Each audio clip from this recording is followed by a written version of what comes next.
You know, when I tell people I'm an archaeologist, I always get several responses, each of which are equally funny to get into. But one of the most common responses is, well, what kind of archaeology do you do? And whenever I tell people I do subjective archaeology, people always look at me and go, what the f is that? Why? Why?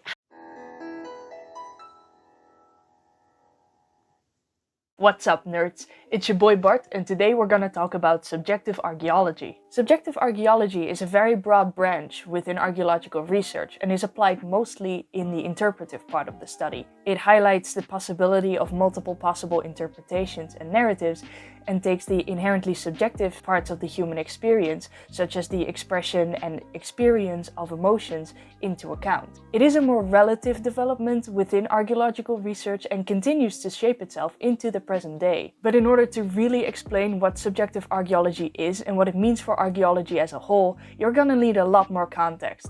So let me take you through a brief summary of the evolution of archaeology. Archaeology as a study is still relatively young, all things considered. For reference, the university where I intended my bachelor's degree at, Leiden University, was founded in 1575, whereas archaeology didn't really develop as a field of study until the 19th century. But through its relatively short period of existence, it has already seen a lot of changes. Archaeology has its roots in antiquarianism, which was big in the Renaissance and Enlightenment periods.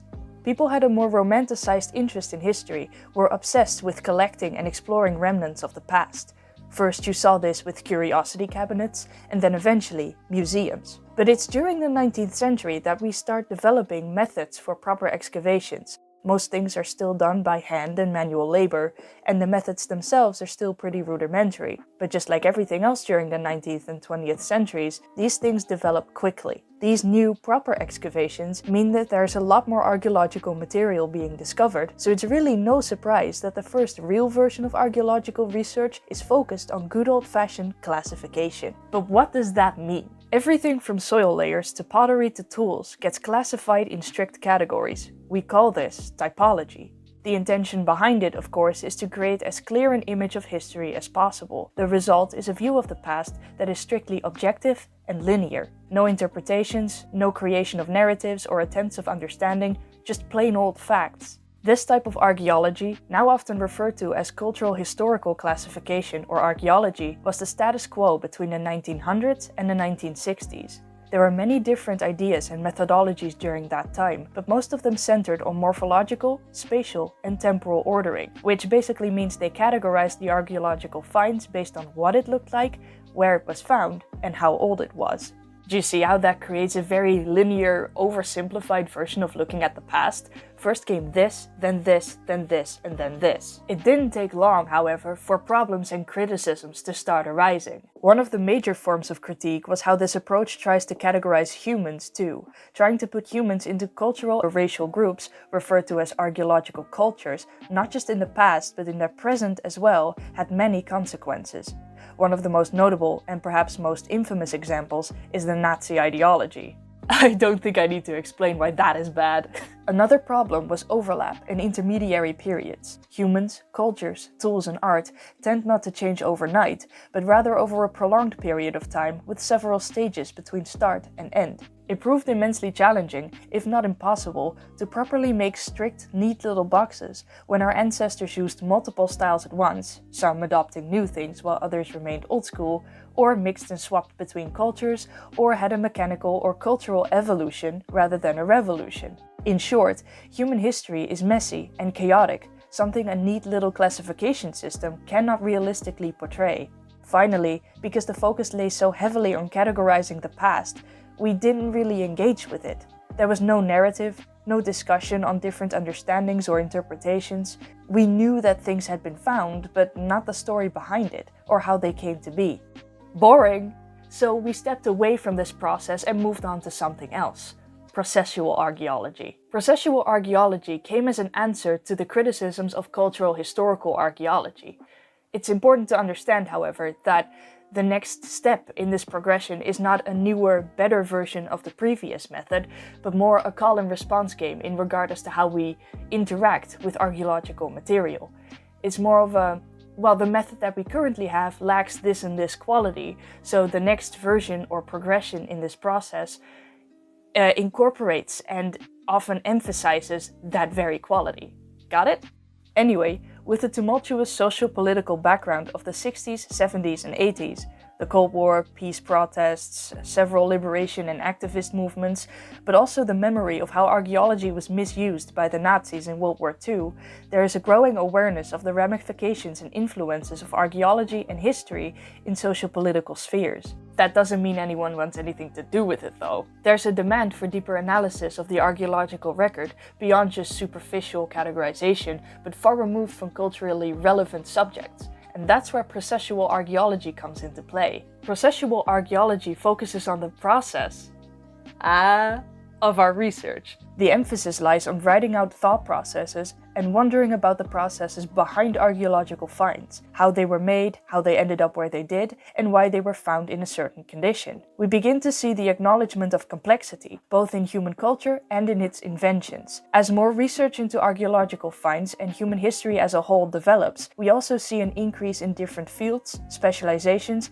and the rise of interdisciplinary research. We see the inclusion of things like environmental studies and linguistics as we begin to recognize how they influence human culture and vice versa. There are four main fields that end up developing: archaeology, cultural anthropology, physical anthropology, and linguistics. There's a heavy focus on function of archaeological material though, and while we've started exploring the complexity of human history, there's still an emphasis on a singular, all-encompassing, clean narrative. This all changes with a new development in archaeological research: post-processual archaeology. Somewhere in the late 80s and early 90s, we began to see a new branch arise within archaeological research that once again builds on the criticisms of its predecessor. A big difference between the two is that now we do actively acknowledge how archaeology and socio-political spheres influence each other, and how our biases as researchers can affect the way we look at the past. There are a lot of new influences within the field, such as feminism and post-colonialism, that add another dimension into the ongoing analyses and discussions of human history and archaeological material. The focus shifts from the function of things, symbols, and phenomena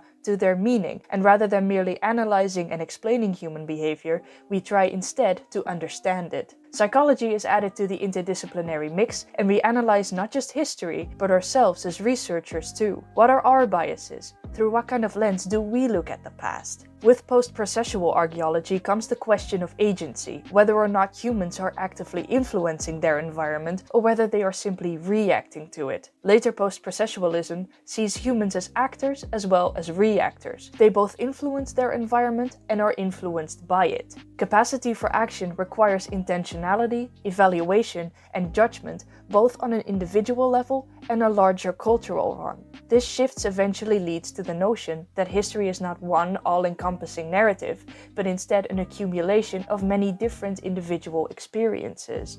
We see the rise of subjective approaches, focusing on intention and emotion behind actions, changes, and objects from the past. We also begin to recognize that these things are often historically situated, which means that they can only be truly understood within the context of their own historical and cultural setting. It requires us to understand that we look at the past through a lens formed by our own surroundings, culture, and internalized beliefs, and that it is crucial to separate the two. All of these developments boil down to one conclusion: multiple interpretations of human history and archaeological material are often possible and do not necessarily contradict one another.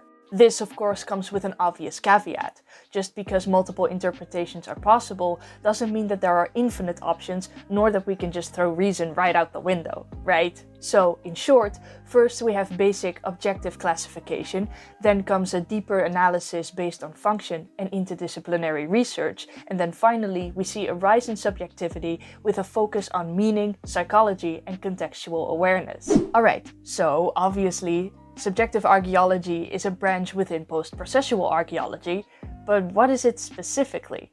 I always like to describe it as a scientific approach that focuses on the humanity of human history. Humanity of human history? What does that mean? Just Let me explain, okay? I know it sounds dumb, but let me explain. Subjectivity is inherent to the human experience, right? We all have these emotional motivators that allow us to make choices that have absolutely nada to do with survival. We do things for shits and giggles, because we really want to, because we found it pretty or fun, or because we were bored or frustrated or lazy or incredibly petty. These can be small individual things, but can just as well be big cultural things. Anything from the decision to graffiti a message onto your Pompeian neighbor's house because you hate him, to your entire culture deciding to build houses a particular way because it looks nice, to all of us keeping various animals in our homes for the simple fact that we like their companionship, to having a particular burial ritual for the people we consider important. All of those decisions were fueled by feelings, preferences, and thought processes that are subjective. All throughout history and right into the present day, large parts of cultures are shaped by subjective, messy, chaotic, unpredictable human decisions. Subjective archaeology studies and highlights these parts of human history. But aside from looking at the past, we look at ourselves too. After all, we are humans too. Our own experience of the world is shaped by individual and cultural factors like upbringing, socio-political climate, customs, and values. And they influence the way we look at ourselves, the world around us, and the past. Subjective archaeology also studies archaeology and archaeologists, and it's fascinating. That's all good and well, but what does that look like in practice? Well, I can tell you. I used subjective archaeology as the point of my bachelor thesis, much to the bafflement and confusion to the people also part of that process. I took a well-known burial site from the Netherlands, the Chieftain's Grave of Oz, that's been overanalyzed to hell and back, but gave the story surrounding the burial a completely new spin. I chose a popular burial on purpose, because I wanted my fellow archaeologists to notice the difference in the way they looked at the burial site before and after reading my thesis. If they had no prior associations, the difference wouldn't be as big. I started by giving an outline of where the chieftain's grave was located, what kind of burial it was, what time period it was from, what grave goods had been found, etc., just to give some context. It was obvious that this guy was important somehow, given the size of his burial mound and the items he was buried with. If you read any paper on the Chieftain's Grave of Oz, that's the conclusion you'll be presented with. But using subjective archaeology, I took it one step further. I pointed out that the people who buried the chieftain chose to do so in the particular way that they did. After all, once you're dead, you have no control over what happens to your body. Therefore, the burial says more about the mourners than it does of the chieftain himself. They chose to be extremely meticulous when collecting his cremated remains. They chose to make a massive burial mound, and they chose to carefully bend his sword and bury him with specific items. All of it indicates emotional involvement, right? The general assumption I saw all throughout different papers and books that I read about the chieftain, researchers concluded that the chieftain must have been admired. He might have been a fierce warrior, someone rich and influential. And sure, that could be true, but I pointed out that this is ultimately just an assumption, and one that people seem to make automatically and very quickly. So, using the items and circumstances of his burial, I presented not one, but two distinctly different narratives. One in which the people who buried the chieftain admired him, and one in which they feared and hated him. In the first version, I painted the chieftain as benevolent and kind, someone who was brave and fiercely protective of his town, someone who used his wealth and influence for good. I sketched the devastation and immense grief that would have followed his death. The mourners trying their best to give him a fitting legacy. A massive burial mound, his sword bent round with care to ensure that it stayed with him forever. Trying their best to collect as much of his cremated remains because they cared about him. The next scenario told a story of a cruel tyrant. Someone whose shadow struck fear into the people around him. His bronze sword stained with blood. I described the stillness that would have befallen the settlement after his passing, a sense of relief and yet the dread of what happens now. These people might be superstitious, might fear that if they don't give him a proper burial, his spirit might hurt them, either in this life or the next. But in small acts of defiance, they bend his sword round so that it may never be used again. They take apart the horse gear so it's with him, but useless in the afterlife. Both of these scenarios lead to the exact same result, the same archaeological material in the exact same circumstances, but their context is so distinctly different that it makes you look at the archaeological material in two completely different ways. The point here is to illustrate that we can only piece together a small part of the puzzle of history, and that we as researchers make assumptions way too quickly and way too comfortably about things we know absolutely nothing about. And this is exactly why subjective archaeology is so important. First of all, as I mentioned, subjectivity is inherent to the human experience. The majority of our world as we know it came into being because of it.